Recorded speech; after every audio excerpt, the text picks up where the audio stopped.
ಇಷ್ಟು ದೊಡ್ಡದಾದಂಥ ಗಜಲಿಂಬೆಯನ್ನು ಎಲ್ಲಿಯಾದರೂ ನೋಡಿದ್ದೀರಾ? ಇದನ್ನು ಕೆಲವರು ಕಂಚಿಕಾಯಿ ಅಂತ ಕೂಡ ಕರೀತಾರೆ.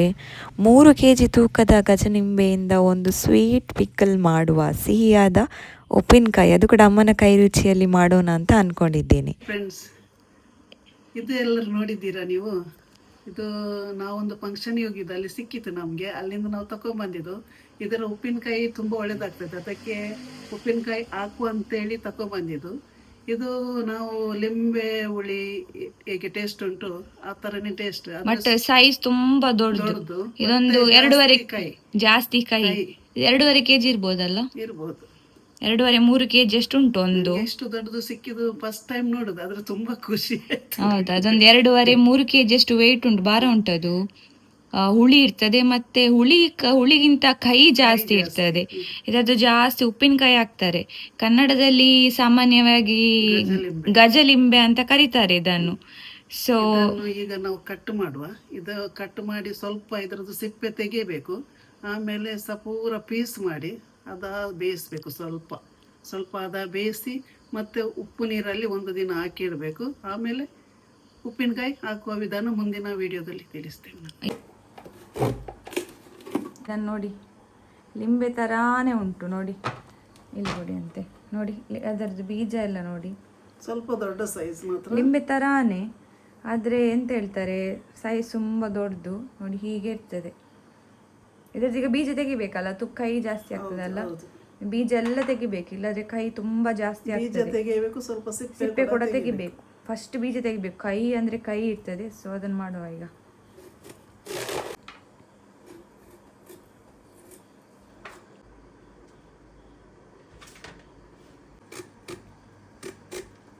ನೋಡಿ, ಈ ರೀತಿಯಾಗಿ ಅದರ ಸ್ಕಿನ್ ಅನ್ನು ತೆಗಿಬೇಕು. ಈ ರೀತಿ ತೆಗಿಬೇಕು ಅದರ ಸ್ಕಿನ್ ಅನ್ನು, ಇಲ್ಲಾದ್ರೆ ಕೈ ಜಾಸ್ತಿ ಆಗ್ತದೆ ಅಂತ ಅಷ್ಟೇ. ಅದಾದ್ಮೇಲೆ ನೋಡಿ, ಇದರಲ್ಲಿ ಸೀಡ್ಸ್ ನೋಡಿ, ಬೀಜ ತುಂಬ ಬೀಜ ಇರ್ತದೆ. ಅದನ್ನು ಬಿಟ್ಟರೆ ಕೂಡ ಉಪ್ಪಿನಕಾಯಿ ಒಳ್ಳೆದಲ್ಲ, ತುಂಬ ಕೈ ಬರ್ತದೆ ಅದು.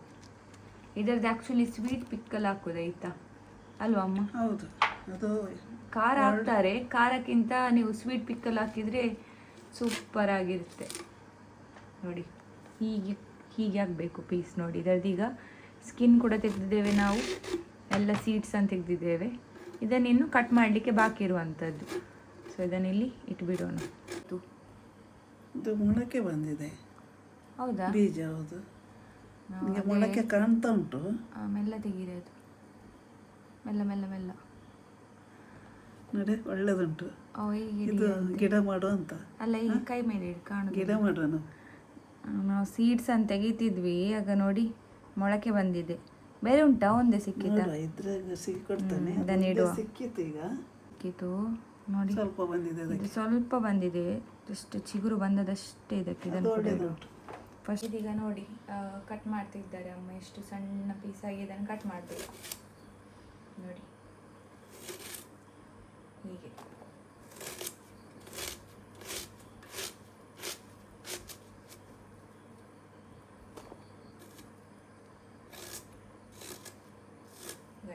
ಸೊ ನೀವಿಲ್ಲಿ ನೋಡ್ಬೋದು, ಕಟ್ಟಿಂಗ್ ಎಲ್ಲ ಆಯಿತು. ತುಂಬ ಹೊತ್ತಾಯಿತು ಕಟ್ ಮಾಡಲಿಕ್ಕೆ. ಇಷ್ಟ ಆಗಿದೆ. ಇದೀಗ ನೆಕ್ಸ್ಟ್ ಉಪ್ಪಿಗೆ ಹಾಕಿಡಬೇಕು. ಹುಳಿ ಕೂಡ ಉಂಟು, ಕೈ ಕೂಡ ಉಂಟು. ನೀವು ನೋಡಿದರೆ ಈ ಪಾರ್ಟ್ ಉಂಟಲ್ಲ, ಲಿಂಬೆ ಥರದ ಪಾರ್ಟ್ ನೋಡಿ, ಈ ಪಾರ್ಟ್ ತುಂಬ ಹುಳಿ ಉಂಟು. ಇದು ಸ್ವಲ್ಪ ಕಹಿ. ಸೊ ಅದೆಲ್ಲ ಹುಳಿ ಮತ್ತು ಕಹಿ ಹೋಗಬೇಕಾದ್ರೆ ಇದನ್ನು ಫಸ್ಟಿಗೆ ಈಗ ಉಪ್ಪಲ್ಲಿ ಶೇಖರಣೆ ಮಾಡಿ ಇಡಬೇಕು. ಸೊ ಅದನ್ನು ಮಾಡುವ ಈಗ. ಸೊ ಇದನ್ನೀಗ ಉಪ್ಪಲ್ಲಿ ಹಾಕಿ ಇಡ್ತಾ ಇದ್ದೇವೆ. ಇದಕ್ಕೆ ನಾವು ಹುಡಿ ಉಪ್ಪನ್ನು ಬಳಸ್ತಿದ್ದೇವೆ, ಬೇಕಾದರೆ ಕಲ್ಲುಪ್ಪನ್ನು ಕೂಡ ಬಳಸ್ಬೋದು. ಇದು 24 hours ಮಾತ್ರ ಅಲ್ಲ ಇಡಲಿಕ್ಕೆ, ಅದೇ ಒಂದು 24 ಗಂಟೆ ಮ್ಯಾಕ್ಸಿಮಮ್ ಇಟ್ಟರೆ ಸಾಕು ಇದು ಉಪ್ಪಲ್ಲಿ. ಅದಕ್ಕೋಸ್ಕರ ಈ ಬಾಟಲನ್ನು ಬಳಸ್ತಿದ್ದೇವೆ. ನೀವು ಜಾಸ್ತಿ ಈಗ ಮ್ಯಾಂಗೋ ಅದೆಲ್ಲ ಮಾವಿನಕಾಯಿ ಎಲ್ಲ ಶೇಖರಣೆ ಮಾಡೋದ್ರಲ್ಲಿ ಭರಣಿಯಲ್ಲಿ ಮಾಡ್ತಾರಲ್ಲ, ಇದು ಜಸ್ಟ್ ಟೆಂಪರರಿಗೋಸ್ಕರ ನಾವು ಈ ಪ್ಲಾಸ್ಟಿಕ್ ಬಾಟಲ್ಸನ್ನು ಬಳಸ್ತಿದ್ದೇವೆ. ಹೀಗೆ ಮಾಡಬೇಕು ನೋಡಿ. ಒಂದು ಲೇಯರ್ ಈ ಗಜಲಿಂಬೆಯನ್ನು ಹಾಕಿ ಅದಕ್ಕೆ ಒಂದು ಲೇಯರ್ ಉಪ್ಪನ್ನು ಹಾಕಬೇಕು.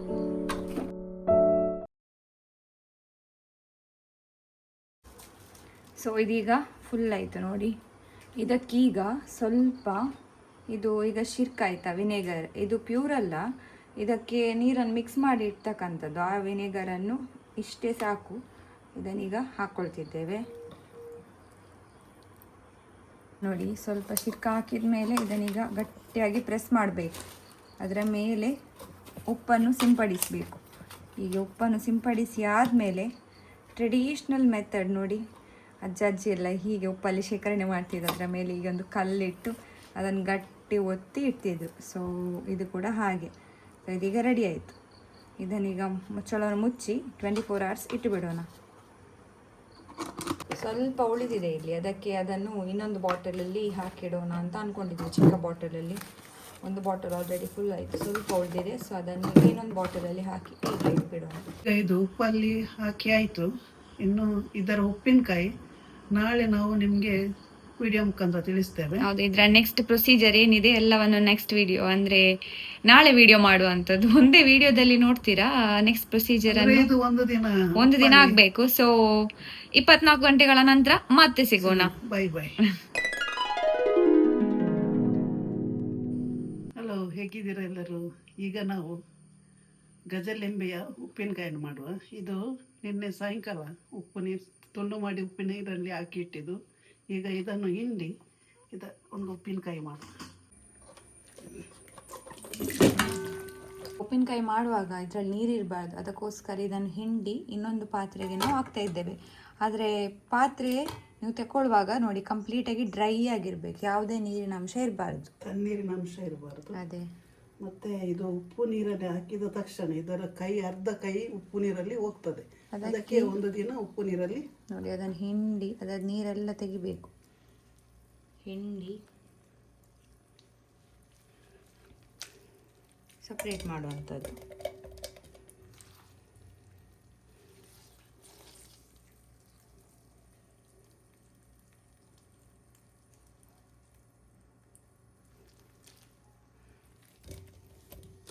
ಸೊ ನೀವಿಲ್ಲಿ ನೋಡ್ಬೋದು, ನಾವು ಸಪ್ರೇಟ್ ಮಾಡಿ ಆಯಿತು.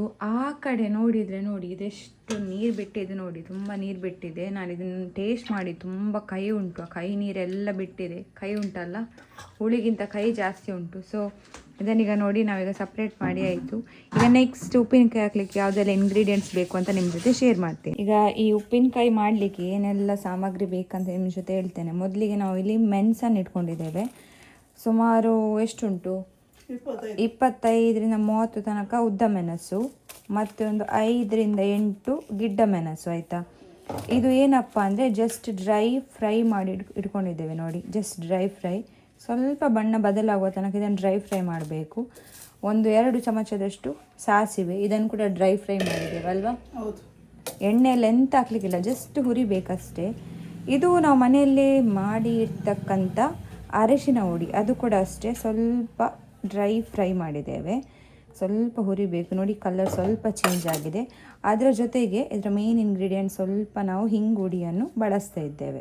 ಎಲ್ಲವನ್ನು ಮಿಕ್ಸಿ ಜಾರಿಗೆ ಹಾಕ್ಕೊಳ್ಬೇಕು. ಮಿಕ್ಸಿ ಜಾರಿಗೆ ಹಾಕಿ ಇದನ್ನು ಫೈನ್ ಪೌಡರ್ ಮಾಡಬೇಕು. ಅದು ಒಂದೇ ಸಲಕ್ಕಾಗಲಿಕ್ಕಿಲ್ವಾ ಅಂತ ಅಷ್ಟು ಮೆಣಸು ಅರ್ಧ ಹಾಕುವ. ಅದಕ್ಕೆ ಸಾಸಿವೆ ಮತ್ತು ಈ ಟರ್ಮರಿಕ್ ಪೌಡರ್ ಹಾಕಿ ಪೌಡರ್ ಮಾಡ್ಕೊಳ್ಬೇಕು. ಇದೀಗ ಆಯಿತು ಫೈನ್ ಪೌಡರ್ ನೋಡಿ. ಸೊ ಕ್ವಾಂಟಿಟಿ ಜಾಸ್ತಿ ಇರೋದ್ರಿಂದ ನಾವು ಈ ಚಿಕ್ಕ ತೊಂದರಲ್ಲಿ ಮಾಡುವ ಅಂತ ಅಂದ್ಕೊಂಡಿದ್ದೇವೆ. ಇದಕ್ಕೆ ಮೊದಲನೇದಾಗಿ ಈಗ ನಾವು ಸಾಸಿವೆ ಎಣ್ಣೆಯನ್ನು ಹಾಕ್ಕೊಳ್ತಾ ಇದ್ದೇವೆ.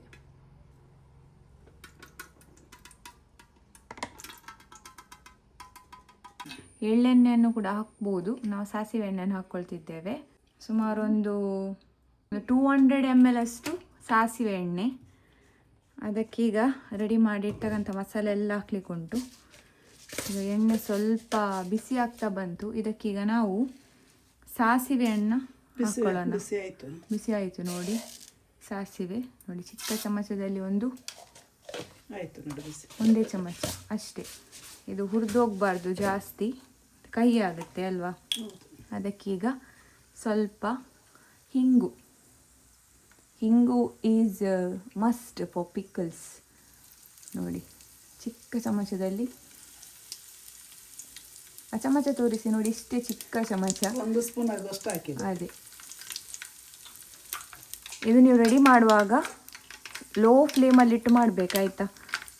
ಫಾಸ್ಟ್ ಹೈ ಫ್ಲೇಮ್ ಇಡಬಾರ್ದು, ಮೀಡಿಯಮ್ ಕೂಡ ಬೇಡ, ತುಂಬ ಲೋ ಫ್ಲೇಮಲ್ಲಿ ಮಾಡಬೇಕು. ಇದಕ್ಕೀಗ ನಾವು ರೆಡಿ ಮಾಡಿ ಇರ್ತಕ್ಕಂಥ ಉಪ್ಪಿನಕಾಯಿ ಮಸಾಲೆ ಏನು ರೆಡಿ ಮಾಡಿದ್ದೇವೆ ಅದನ್ನು ಹಾಕ್ಕೊಳ್ತಿದ್ದೇವೆ. ನೋಡಿ ಬೆಲ್ಲದ ಪಾಕ ರೆಡಿ ಮಾಡಿ ಇಲ್ಲಿ ಅರ್ಧ kg ಬೆಲ್ಲದ ಪಾಕ ರೆಡಿ ಮಾಡಿ ಇಟ್ಟಿದ್ದೇವೆ. ಅದನ್ನು ಇದರ ಜೊತೆ ಹಾಕ್ಕೊಳ್ಬೇಕು. ಫ್ಲೇಮನ್ನು ಲೋ ಇಡಿ, ಎಲ್ಲ ಲೋ ಫ್ಲೇಮಲ್ಲೇ ನೋಡಿ. ಅರ್ಧ kg ಅಷ್ಟು ಬೆಲ್ಲ ಅದನ್ನು ಪಾಕ ಮಾಡಿಟ್ಟಿದ್ದೇವೆ, ಅದನ್ನು ಹಾಕ್ಕೊಳ್ಬೇಕು. ಮತ್ತು ಎಲ್ಲ ಮಸಾಲೆ ಇದನ್ನೀಗ ಒಳ್ಳೆ ರೀತಿಯಲ್ಲಿ ಮಿಕ್ಸ್ ಮಾಡೋಣ.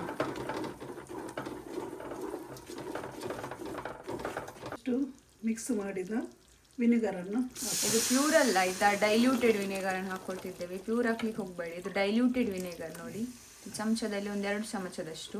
ಇದಕ್ಕೆ ನಾವು ಉಪ್ಪನ್ನು ಹಾಕ್ಲಿಕ್ಕೆ ಹೋಗಲಿಲ್ಲ, ಯಾಕೆಂದರೆ ಗಜನಿಂಬೆಯನ್ನು ನಾವು ಉಪ್ಪಿನಲ್ಲಿ ಶೇಖರಣೆ ಮಾಡಿ ಇಟ್ಟಿದ್ವಿ ಅಲ್ಲ, ಅದರ ಟೇಸ್ಟ್ ನೋಡಿ ಮತ್ತೆ ಹಾಕುವ ಅಂತ. ಈಗ ಕ್ವಾಂಟಿಟಿ ವೈಸ್ ಉಪ್ಪು ಸರಿಯಾಗಿದೆ, ಅದಕ್ಕೆ ನಾವು ಹಾಕಲಿಲ್ಲ. ನೀವು ಅಳತೆ ನೋಡಿ ಹಾಕಲೇ ಒಳ್ಳೆಯದು. ಈಗ ಉಪ್ಪಿನಕಾಯಿ ಮಸಾಲ ರೆಡಿ ಆಯಿತು ನೋಡಿ. ಈ ಕನ್ಸಿಸ್ಟೆನ್ಸಿ ಬರಬೇಕು, ಇದು ಕನ್ಸಿಸ್ಟೆನ್ಸಿ ಬರಬೇಕು ಹೀಗೆ. ಇದೀಗ ಗಜನಿಂಬೆಯನ್ನು ಹಾಕ್ಕೊಳ್ಬೇಕು. ಫ್ಲೇಮ್ ನೀವು ನೋಡ್ಬೋದು ಇನ್ನೂ ಕೂಡ ಲೋ ಫ್ಲೇಮಲ್ಲೇ ಇದೆ. ಮಿಕ್ಸ್ ಮಾಡ್ಕೊಳ್ಬೇಕಾಯ್ತಾ.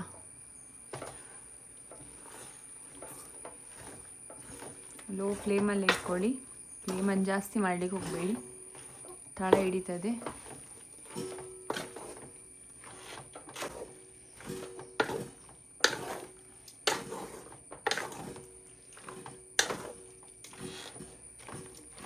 ಇದೆಲ್ಲ ಈಗ ಮಿಕ್ಸ್ ಮಾಡಿ ಆಯಿತು. ಸ್ವಲ್ಪ ಇದಕ್ಕೆ ಎಂತ ಹೇಳ್ತಾರೆ, ಕುದಿ ಬರಬೇಕಾ? ಹೌದು, ಸ್ವಲ್ಪ ಕುದಿ ಬರಬೇಕು, ಅದಕ್ಕೋಸ್ಕರ ಇಟ್ಟಿದ್ದೇವೆ. ನೋಡಿ ಮಿಕ್ಸ್ ಎಲ್ಲ ಮಾಡಿ ಆಯಿತು. ಆ್ಯಕ್ಚುಲಿ ಗ್ರೇವಿ ಉಂಟು, ಕಾಣಿಸ್ತಾ ಉಂಟಾ? ಮತ್ತು ಮೇಲೆದಕ್ಕೆ ಗ್ರೇವಿ ಇಲ್ಲದಾಗೆ ಕಾಣಿಸ್ತಾ ಉಂಟು. ಆ್ಯಕ್ಚುಲಿ ಗ್ರೇವಿ ಉಂಟು, ಸರಿ ಆಗ್ತದೆ. ಇದಕ್ಕೆ ಒಂಚೂರು ಕುದಿ ಬರಲಿ, ಅದಾದಮೇಲೆ ಫ್ಲೇಮನ್ನು ಆಫ್ ಮಾಡ್ಕೊಳ್ಳೋಣ. ನೋಡಿ ಇದಕ್ಕೀಗ ಒಂದು ಕುದಿ ಬಂದು ನೋಡಿ, ಇಷ್ಟು ಕುದಿ ಬಂದರೆ ಸಾಕು. ಇದನ್ನೀಗ ಆಫ್ ಮಾಡುವ, ಗ್ಯಾಸನ್ನು ಆಫ್ ಮಾಡುವ. ಸ್ವಲ್ಪ ಗಟ್ಟಿ ತಿನ್ನಲಿಕ್ಕೆ ಒಳ್ಳೆದಾಗ್ತದೆ ಉಪ್ಪಿನಕಾಯಿ. ಜಾಸ್ತಿ ಕುಕ್ ಮಾಡಿದರೆ ಅದು ಪೀಸಸ್ ಎಲ್ಲ ಸಾಫ್ಟ್ ಆಗಿ ಬಿಡುತ್ತೆ, ಅಷ್ಟು ಒಳ್ಳೆಯದಾಗಲ್ಲ. ಸೊ ಇಷ್ಟು ಸಾಕು, ಇದನ್ನೀಗ ಆಫ್ ಮಾಡುವ.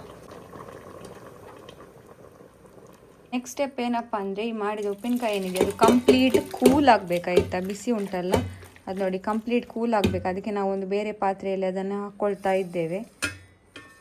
ಒಂದು ಪಾತ್ರೆಯಲ್ಲಿ ಆಗ್ತಿಲ್ಲ, ಅದಕ್ಕೆ ಆಗ್ಬೋದಾ ಒಂದು ಪಾತ್ರೆಯಲ್ಲಿ? ಇದಕ್ಕೆ ಹಾಕಿ 2 ಪಾತ್ರೆಯಲ್ಲಿ ಹಾಕ್ಕೊಳ್ತಿದ್ದೇವೆ. ಇದು ಕಂಪ್ಲೀಟ್ ಕೂಲ್ ಆಗಬೇಕು. ಇದು ತಣ್ಣಗಾದ ಮೇಲೆ ನಿಮಗೆ ಭರಣಿಯಲ್ಲಿ ಹಾಕಲಿಕ್ಕೆ ಬೇಕಾದರೆ ಭರಣಿಯಲ್ಲಿ ಹಾಕ್ಕೊಳ್ಬೋದು, ಬಾಟಲಲ್ಲಿ ನೀವು ಹೇಗೆ ಸ್ಟೋರ್ ಮಾಡಿ ಇಡ್ತೀರಾ ಆ ರೀತಿಯಲ್ಲಿ ಸ್ಟೋರ್ ಮಾಡಿ ಇಡ್ಬೋದು ನೋಡಿ. ಬಟ್ ಕಂಪ್ಲೀಟ್ ಕೂಲ್ ಆಗಬೇಕು, ತಣ್ಣಗಾಗಬೇಕು.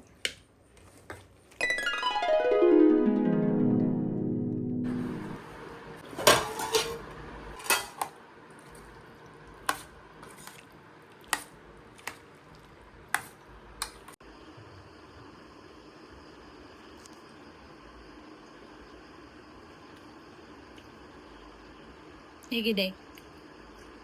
ಸೂಪರಾ?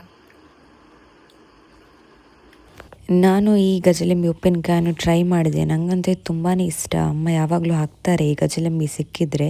ಈ ಸಲ ಹಾಕಿದಂತೂ ಬಾಂಬಾಟಾಗಿದೆ ಆಯಿತಾ. ಹುಳಿ, ಉಪ್ಪು, ಖಾರ, ಸಿಹಿ ಎಲ್ಲನೂ ಸೂಪರ್ಬ್.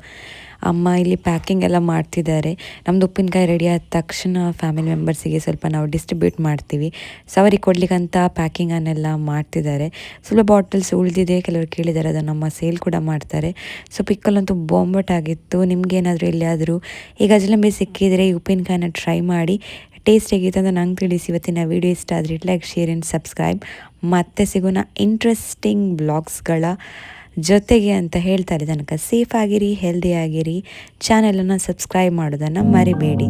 ಮತ್ತೆ ಸಿಗೋಣ. ಬಾಯ್ ಬಾಯ್.